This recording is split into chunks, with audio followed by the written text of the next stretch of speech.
Hello student, welcome to progress commerce class. आज के lecture में हम लोग देखने वाले हैं रेसिडेंट की कंडीशंस के लिए एक्सेप्शंस क्या होते हैं।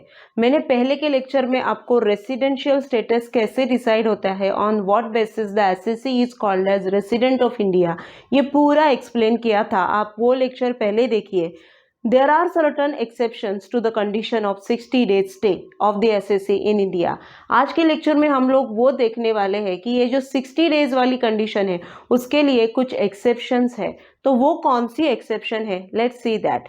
मैं आपको थोड़ा सा पहले फिर से रिकॉल करती हूँ। एसएससी का जो रेसिडेंशियल स्टेटस होता है वो टोटली डिपेंड करता है कि उसका इंडिया में स्टे कितने दिन का है। तो इसके लिए हमने बेसिक कंडीशन लर्न की थी अंडर सेक्शन 6 सब सेक्शन 1 कि assessee must be in India during the previous year for at least 182 days. और अगर वो 182 डेज नहीं है, then there is one more condition that we can check, that assessee must be in India during the previous year for at least 60 days and उसके साथ में 365 days during the preceding 4 previous year. अगर 182 days की condition fulfil नहीं करता है, then we can check the another condition 60 plus 365 days की वो फुलफिल करता है तो भी वो कहलाता है रेसिडेंट।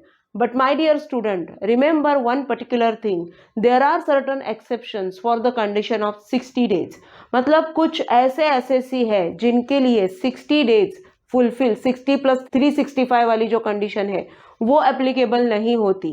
वो एसएससीज कौन से ऐसे एसएससीज है, let's see that. See here there are certain exceptions for 60 days stay condition. तो क्या है, कौन से वो एसएससी है?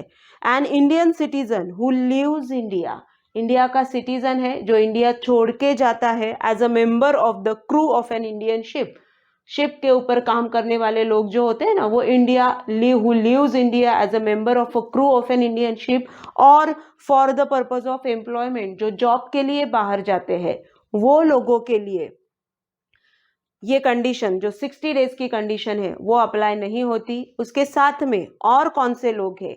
An Indian citizen who is outside India, जो बंदे बाहर ही रहते हैं, comes on a visit to India, India में विजिट पे आते हैं, बीच बीच में आते हैं।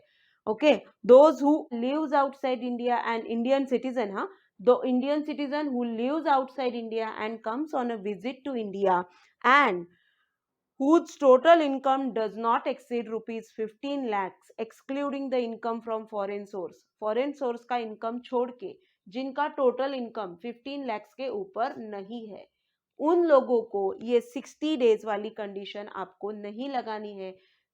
The stay of these people in India during the previous year must be at least 182 days। The condition of 60 plus 365 उनको अप्लाई नहीं होगी। These people will be called as resident only if their stay in India during the previous year is 182 days।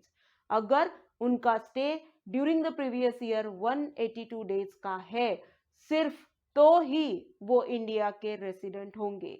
फिर से एक बार, कौन से दो लोग, कौन से दो कैटेगरी के लोग? Those who lives India as a member of Indian crew of an Indian ship, और those who lives India for the purpose of employment, and those Indian citizen who are outside India, जो पहले से outside India में है, and comes on a visit to India, और जिनका income 15 lakh के ऊपर नहीं है, excluding the income foreign income छोड़ के इंडिया में उनका इनकम 15 लाख के ऊपर नहीं जाता है, तो वो कब रेसिडेंट कहलाएंगे?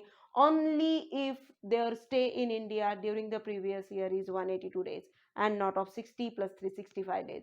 तो 60 एंड 365 उनको लगाना ही नहीं है दोस्तों। उनका स्टे इंडिया में 182 डेज का प्रीवियस ईयर में होना चाहिए। अगर होता है then only they will be called as a resident of India। I hope you understood the things very clearly। And there is one more exception to the condition of 60 days। यहाँ पे मैंने वो कंडीशन लिखी है, देखिए। N Indian citizen और a person of Indian origin, Indian citizen और a person of Indian origin who is outside India and comes on a visit to India and whose income excluding the income from foreign source exceed 15 lakhs, जिसका income foreign source का income छोड़ के जिसका income 15 lakh से ज्यादा है, तो उन लोग ने 60 की जगह पे 120 डेज का स्टे की कंडीशन फुलफिल करनी है। See here, an Indian citizen और a person of Indian origin who is outside India and comes on visit to India, जो इंडिया के बाहर रहते हैं और इंडिया में बीच बीच में विजिट पे आते हैं, and whose total income excluding the income from foreign source का इनकम छोड़ के जिनका टोटल इनकम एक्सीड करता है 15 लाख के ऊपर है, तो they should stay in India at least for 120 days. Okay, तो उनको 182 डेज कंडीशन फुलफिल नहीं करना है। They will be called as resident of India only if their stay should be only if their stay in India is 120 days। 60 days वाला condition उन्हें भी applicable नहीं होता है। ओके, तो उनका मिनिमम स्टे इन इंडिया कितना होना चाहिए? 120 डेज का होना चाहिए। अगर ये कंडीशन ये लोग फुलफिल करते हैं, जो आउटसाइड इंडिया रहते हैं, इंडियन ओरिजिन के हैं, आउटसाइड इंडिया रहते हैं, इंडिया में विजिट पे आते हैं, और जिनका income excluding the income from foreign source 15 lakhs के ऊपर है, उन लोग का स्टे इंडिया में ड्यूरिंग द प्रीवियस ईयर कम से कम 120 दिन का होना जरूरी है। अगर ये कंडीशन वो फुलफिल करते हैं तो ये लोग इंडिया के रेसिडेंट कहलाएंगे for that particular previous year. I hope you understood all the conditions very clearly. Progress commerce class ऐसी बहुत सारी लेक्चर्स आपके लिए लेके आएगा। अगर मेरी लेक्चर्स आपको अच्छी लगती है तो please like, share and subscribe progress commerce class. Thank you.